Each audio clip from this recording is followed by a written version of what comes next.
Hello everyone, how are you all.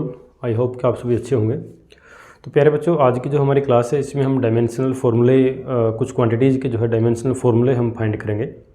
Previous video में हमने dimensions के बारे में डिस्कस किया था, डायमेंशनल फार्मूले क्या होते हैं, उनकी डेफिनेशन क्या होती है, वो सब हम प्रीवियस वीडियो में डिस्कस कर चुके हैं। रूल्स वगैरह वो सब हमने वहाँ पर डिस्कस किए थे।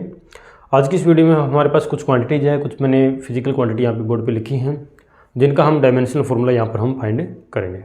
तो चलिए जल्दी से देख लेते हैं कौन कौन सी क्वांटिटीज़ हैं जिनका हम डायमेंशनल फार्मूला यहाँ पर फाइंड करने वाले हैं। तो यहाँ पर आप देख सकते हैं, सबसे पहले आपके पास है पावर। तो पावर का सिंबल हम पी से लिखते हैं और फार्मूला क्या होता है आप सभी जानते हैं बेटा। पावर होते हैं work per unit time, W/T, और वर्क होता है force into displacement by time, और फोर्स होता है mass into acceleration into displacement, यहाँ पे आएगा बाय में टाइम।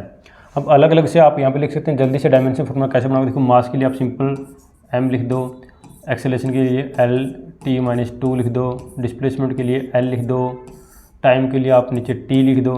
देखो फाइनल डायमेंशनल फार्मूला जो आप लिखते हो उसमें आप स्क्वायर ब्रैकेट जरूर लगाते हैं, बट जब आप बीच में जैसे यहाँ पे कैलकुलेट कर रहे हैं, यहाँ पे अभी प्रोसेसिंग है, तो यहाँ पर आप सिंपल ब्रैकेट लगा सकते हैं, नो इश्यू। तो फाइनल हम लिखेंगे तो स्क्वायर ब्रैकेट जरूर लगाएंगे, बोलेंगे यहाँ पे M1, L देखिए यहाँ पे कितना है 2, T यहाँ पर देखिए कितना हो जाएगा -3 हो जाएगा। ओके, तो ये है भाई, ये डायमेंशन फार्मूला किसका हो गया, पावर का हो गया। आगे चलेंगे, नेक्स्ट इज डेंसिटी। तो यहाँ पर डेंसिटी यानी कि मास डेंसिटी की बात हो रही है। डेंसिटी को आपको पता है हम रो से लिखते हैं, तो क्या होता है मास पर यूनिट वॉल्यूम होती है। मास का डायमेंशन फार्मूला m हो गया, वॉल्यूम का बेटा L³ हो जाएगा। तो क्या बनेगा फिर, ये स्क्वायर ब्रैकेट लगा के लिखोगे M1 L, देखो 3 नीचे है तो ऊपर जाएगा तो -3 हो जाएगा। तो यहाँ पर हम लिखेंगे, तो यहाँ पर मैं लिखूँगा L-3, और टाइम देखो यहाँ पर नहीं है तो टाइम का जो पावर है, जो डायमेंशन है वो 0 कर देंगे। आगे चलेंगे, वॉल्यूम है। देखो वॉल्यूम तो बिल्कुल सिंपल ही है, आप वॉल्यूम V के लिए आप लिख रहे हैं यहाँ पे, तो क्या बनेगा M0। लेंथ देखो वॉल्यूम में 3 डायमेंशन होंगे और टाइम का भी 0 हो जाएगा। लीनियर मोमेंटम का बेटा P से आप लिखते हो, फॉर्मूला क्या होता है P=mv होता है। तो जल्दी से बताइए, मास के लिए डायरेक्ट लिख देते हैं, यहाँ पे मास के लिए m है, वॉल्यूम के लिए आपको पता है ये L/T-1 होता है। तो ये आपका डायमेंशन फार्मूला आ जाएगा लीनियर मोमेंटम के लिए। आगे चलेंगे, प्रेशर के लिए, प्रेशर को हम P से लिखते हैं, फॉर्मूला होता है फोर्स पर यूनिट एरिया होता है। तो फोर्स का हमको पता है M/L/T-2 होता है, और एरिया के लिए नीचे हम L2 यूज़ करेंगे। तो डायरेक्ट हमारे पास जो फाइनल फार्मूला होगा वो ये बनेगा M/L- देखो ये ऊपर जाएगा तो -L-1 और T-2। This is the dimensional formula for pressure. Work के लिए देखो, वर्क W से लिखेंगे, वर्क आपका फोर्स इंटू डिस्प्लेसमेंट होता है। तो क्या बनेगा, डायरेक्ट लिख देते हैं ML-L2 आएगा और T-2 आएगा। फोर्स का ML-T-2 होता है, वर्क में लेंथ का एक और डायमेंशन जो है वो इंक्रीज हो जाएगा। एनर्जी, कोई भी एनर्जी है, किसी भी तरह की एनर्जी, तो फॉर्मूला आपको याद रखना है ML2T-2। वर्क भी देखो एक तरह की एनर्जी है, तो वहाँ पर भी फॉर्मूला सेम ही आपको देखने को मिलेगा ML2T-2। सरफेस टेंशन जिसको हम T से लिखते हैं, फॉर्मूला बेटा होता है फोर्स पर यूनिट लेंथ। तो फोर्स का आपको पता है ML-T-2 होता है, और लेंथ के लिए हम L यूज़ करते हैं। तो अल्टीमेटली हमारे पास जो फॉर्मूला देखने को मिलेगा वो होगा आपका ML0T-2। थ्रस्ट जो है एक तरह का फोर्स होता है बेटा, याद रखोगे। थ्रस्ट जो है ना, फ्लूइड के अंदर आपने पढ़ा होगा ना, थ्रस्ट ऊपर की तरफ जो फ्लूइड फोर्स लगाता है, जब भी किसी चीज़ को लिक्विड के अंदर हम ड्रॉप करते हैं तो थ्रस्ट लगती है। तो थ्रस्ट एक तरह का फोर्स है, तो इसका डायमेंशनल फार्मूला जो है वो फोर्स वाला ही होगा, ML-T-2 हो जाएगा ना। अनुमान लिखना तो अनुमान लगा सकते हो आप यहाँ पर।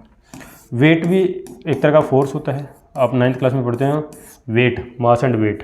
तो वेट जो है वो एक तरह का क्या है, फोर्स होता है। तो इसका डायमेंशन फार्मूला भी जो फोर्स का होता है ML-T-2 यही हो जाएगा।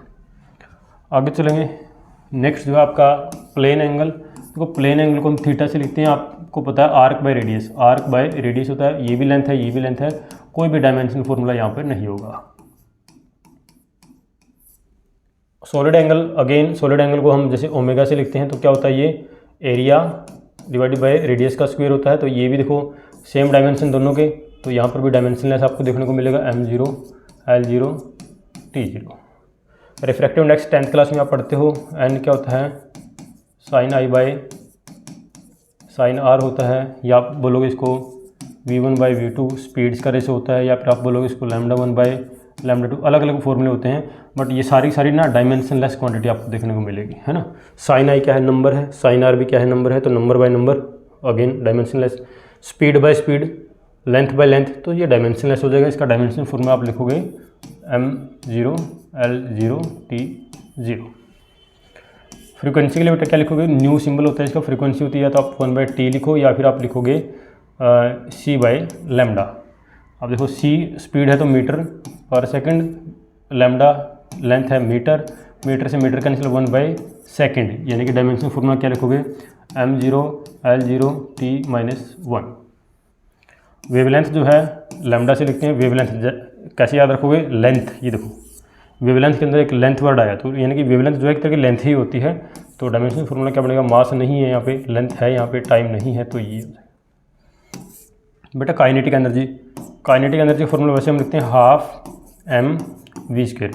बट आप याद रखेंगे एनर्जी कोई सी भी है, काइनेटिक एनर्जी है, पोटेंशियल एनर्जी है, आपकी जो प्रीवियस स्लाइड पे हमने देखा था वर्क है, हीट है, कुछ भी है तो वो एनर्जी। तो एनर्जी का डायमेंशन फॉर्मूला एक ही बनेगा m1 l2 और t-2, ml2 t-2। एनर्जी कोई सी भी है, एक ही डायमेंशनल फॉर्मूला देखने को मिलेगा, और यही जो है SI की खासियत भी है।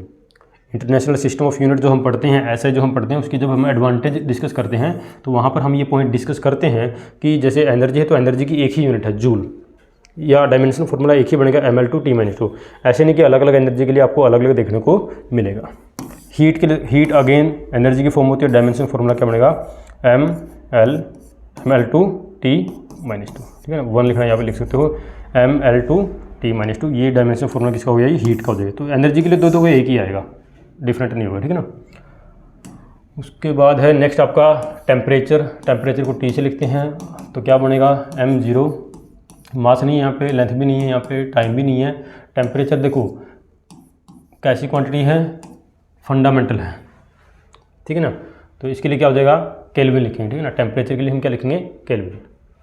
आगे चलेंगे, इलेक्ट्रिक करंट I से डिनोट करते हैं, क्या बनेगा इसके लिए m0, करंट फंडामेंटल क्वांटिटी है, m0 l0 t0, और करंट की यूनिट एम्पियर होती है, तो ये लिख दोगे आप, ठीक है ना। क्योंकि देखो स्क्वायर प्रीवियस वीडियो में जो इससे पहले वाली वीडियो वो आप देख सकते हैं, वहाँ पर मैंने आपको रूल्स बताए हुए हैं कि इन स्क्वायर ब्रैकेट्स के अंदर सिर्फ और सिर्फ फंडामेंटल क्वांटिटी या फंडामेंटल यूनिट्स ही आप लिख सकते हैं। करंट डेंसिटी, आई थिंक ये हम डिस्कस कर चुके हैं। करंट डेंसिटी को बेटा हम J से लिखते हैं, करंट बाय एरिया होता है, करंट बाय एरिया। हालांकि करंट डेंसिटी जो है ये वेक्टर क्वांटिटी होती है, बट यहाँ पे सिंपल हम डायमेंशन देख रहे हैं, आप लिखोगे करंट बाय एरिया। तो करंट का होता है बेटा A, एरिया का होता है l², तो डायमेंशन फॉर्मूला बनेगा m0 l-2 t0 a1, ठीक है ना। तो ये डायमेंशन फॉर्मूला देखने को मिलेगा करंट डेंसिटी का। तो ये थे हमारे कुछ डायमेंशनल फॉर्मूले जो हमने आज की इस वीडियो में डिस्कस किए हैं। आई होप कि आपको ये फॉर्मूले समझ में आए होंगे।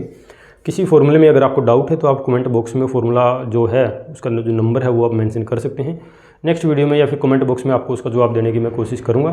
वीडियो आपको अच्छी लगे तो इसको शेयर करें, ठीक है, लाइक करें, और चैनल को फिजिक्स फ्रेम को ज़रूर आप सब्सक्राइब भी करें, क्योंकि यहाँ पर 9th से लेकर 12th क्लास तक की जो फिजिक्स है, प्लस नीट से रिलेटेड कुछ क्वेश्चंस हमारे पास होते हैं, CUET से रिलेटेड होते हैं, वो बहुत सारे वीडियोज़ आपको इस चैनल पे मिलेंगे, और टाइम टू टाइम हम इसको अपडेट करते रहते हैं।